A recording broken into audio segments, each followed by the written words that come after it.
దేవుని నామానికి స్తోత్రం కలుగును గాక. ప్రియా దేవుని బిడ్డారా, దేవుడు మనం ప్రేమించి మరొక దినం ఆయన సన్నిధిలో ఆయన వాక్యాన్ని ధ్యానించి కృపనిచ్చినందుకు వందనాలు, స్తోత్రాలు.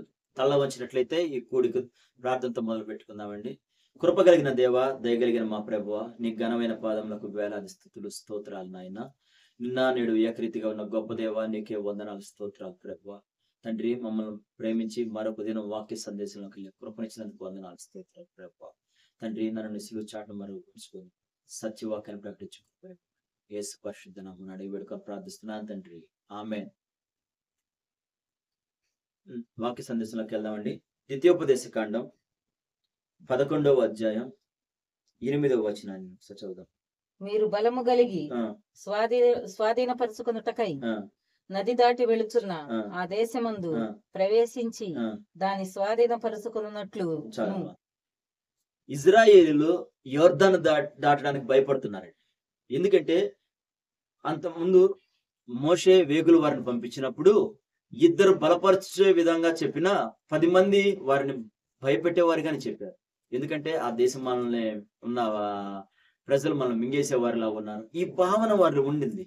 చూడండి ప్రియ దేవుని బిడ్డారా, వాళ్ళు బలపరుస్తూ మోషే చెప్తున్నాడు, మీరు బలం కలిగి నది దాటి ఆ దేశంలో ప్రవేశించండి, దాన్ని స్వాధీనపరచుకోండి అని చెప్తూ వారికి కొన్ని జరిగిన జీవితంలో నుంచి కొన్ని మాటలు వారికి జ్ఞాపకం చేస్తున్నాడు. ఎట్లా అంటే చూడండి,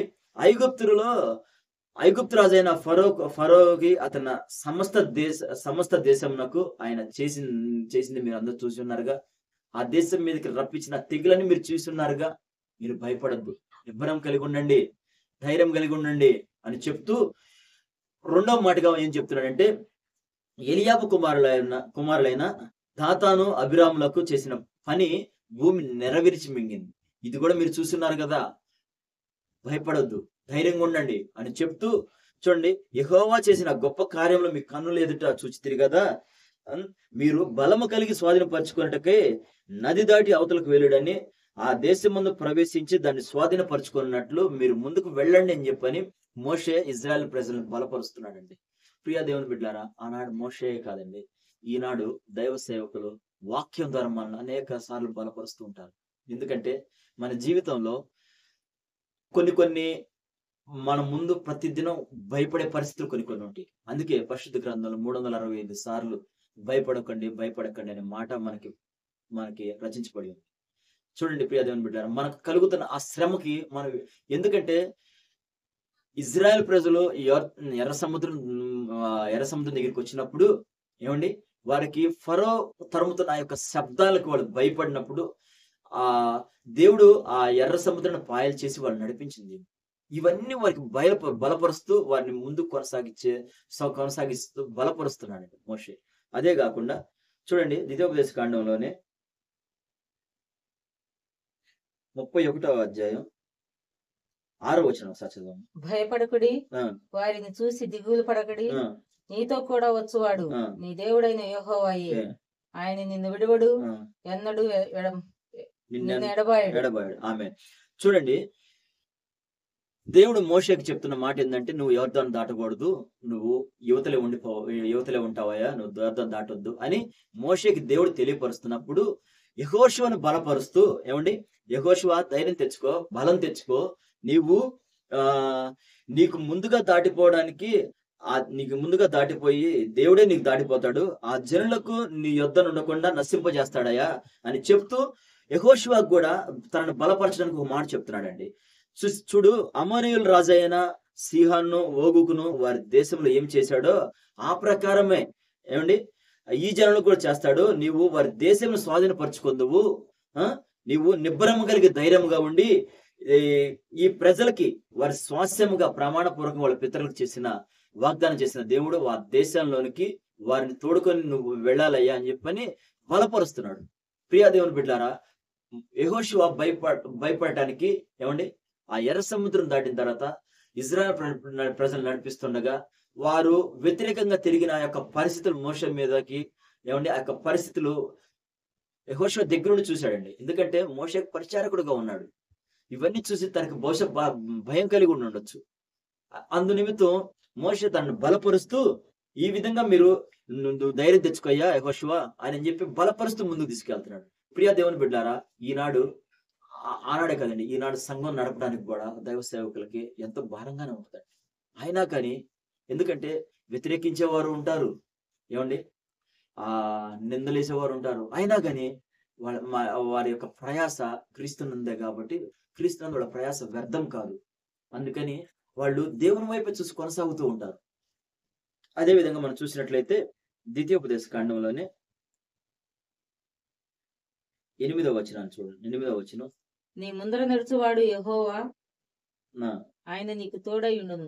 ఉమ్, ఆయన నిన్ను విడువడు, నిన్ను ఎడబాయడు. ఏదమ్మా 31:8. ఆహా, 8వ అధ్యాయం 9-10. కరువు అనుకొనకుండా కరువు అనుకొనకుండా నీవు ఆహారము తిను దేశము, అందులో నీకు ఏ లోపం ఉండదు. అది ఇనపరాళ్లు గల దేశము, దాని కొండలలో నీవు రాగి త్రవ్వి తీయవచ్చును. నీవు తిని తృప్తి పొంది నీ దేవుడైన యెహోవా నీకు ఇచ్చిన మంచి దేశమును బట్టి ఆయనను స్తుతింపవలెను. చూడండి, దేవుడు వారికి ఇస్తానన్న ఆ దేశాన్ని చూస్తే అది ఆ యొక్క భూమిలో రాగిని తవ్వి తీయవచ్చంట. ఏమండి, నీవు తిని తృప్తి పొంది నీ దేవుడైన యెహోవా ఇచ్చే మంచి దేశంలో ఆయన స్తుతించమని. చూడండి, ఈనాడు మనం చూసినట్లయితే ప్రియ దేవుని బిడ్డారా, కొంతమంది కొన్ని ప్రాంతాల్లో మనకు అర్థం అవడం కోసం చెప్తున్నానండి. కొన్ని ప్రాంతాల్లో వర్షాలు నీరు ఉండక పంటలు పండించడానికి వేరే ఒక ప్రాంతాలకు వెళుతూ ఉంటారు. ఎందుకంటే అక్కడ నీరు సమృద్ధిగా ఉంటుంది, పంటలు పండుతాయి అన్న ఒక ఆలోచన వాళ్ళకు ఉంటది కాబట్టి అక్కడికి వెళ్ళడానికి ఇష్టపడతారు. అట్లానే నీ దేవుడైన యెహోవా నిన్ను మంచి దేశంలో ప్రవేశపెడతాడు. అవి ఎట్లాంటి అంటే అది వాగులు పారు ఊటల గలది, అగాధ జలములు గల దేశము. అక్కడ పండేవి గోధుమలు, ద్రాక్ష చెట్లు, అంజూరపు చెట్లు, దానిమ్మ పండ్ల గల దేశము. అంత సమృద్ధి గల కృప ఉంటుంది ఆ నది దాటికి వెళ్తే. దేవుడు వారికి ఇజ్రాయెల్ ప్రజలకి వారి పితరులకి వాగ్దానం చేసి తన కానాను దేశంలో ఏమండి పాలు తేనెలు గల ప్రవహించే దేశం అంటే ఒక పంట, ఏమండి నిత్యం 365 రోజులు పండగలిగిన ఒక పంట సారం కలిగిన భూమి. ఏమండి చూడండి, అదే ద్వితీయోపదేశ కాండంలో 11వ అధ్యాయం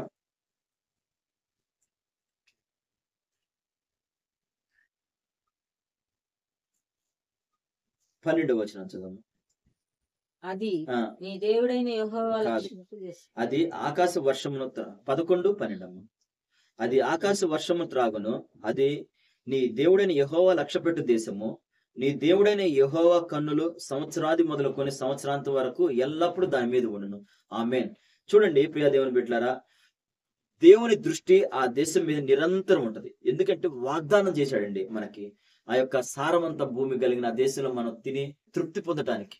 ఈనాడు మనకు కూడా సంఘంగా మనకు ప్రకటింపబడుతుంది. నిత్యం ఆయన ఎదుట మనం దీవారాత్రులు ఆయన ధ్యానించి ఆ పరలోక రాజ్యం కొరకు ఆ నూతన ఆకాశం, నూతన లోకంలోనికి మనం ప్రవేశించాలని మన ఆశ. చూడండి ప్రియ దేవుని బిడ్డారా, ఆయన అవి మనం స్వాధీనపరచుకోవాలంటే ఆ 13వ వచనంలో చెప్తున్నారు. కాబట్టి మీ పూర్ణ హృదయముతోను మీ పూర్ణ ఆత్మతోను మీ దేవుడైన యెహోవాను ప్రేమించి ఆయనను సేవించవలెను. నేడు నేను మీకు ఆజ్ఞాపించిన ఆజ్ఞలను మీరు జాగ్రత్తగా వినవలెను. ప్రియ దేవుని బిడ్డలారా, చూడండి, ఆయన పూర్ణ మనసుతో పూర్ణ ఆత్మతో మనం ఆయన్ని అనుసరించగలిగితే ఆ పునాదులు గల పట్టణం మనకు కూడా నమ్మిన వారి స్తోత్రం చెబుదామా?